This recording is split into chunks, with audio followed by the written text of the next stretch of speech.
You do need to carry malpractice insurance when you're in CRNA school. We do a lot of things that are high risk, and sometimes there are bad outcomes. Even if it's not your fault, you can still be named in a lawsuit. Although students are usually dropped from lawsuits, the truth is it is still very possible to get sued. The good news is your school should have an insurance policy, but it's on you to look at the policy, read the policy to understand if you are actually adequately covered. There are two main categories of malpractice insurance. The first is a claims-made policy, and the second is an occurrence-based policy. Claims-made policies are often cheaper, and they cover any claim that happens while the policy is active. The problem with a claims-made policy for a trainee specifically is that a lot of time lawsuits don't happen until after you graduate. If the claim isn't filed while you're still under that insurance program, you are not covered for that outcome.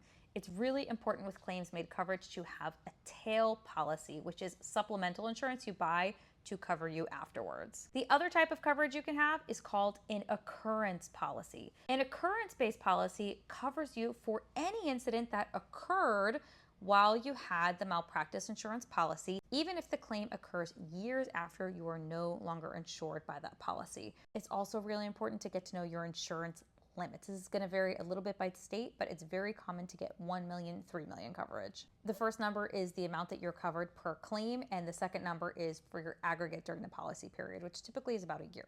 Take a look at your policy, find out how much you're covered for, find out if it's claims-made or occurrence-based policy. If you have a claims-made policy, get that tail coverage or get a supplemental policy. The AANA has one for very, very cheap. It is definitely one of the big downsides of having our job, but that is why malpractice insurance exists, and that is why it's an important thing for you to understand and to know about so you can be prepared.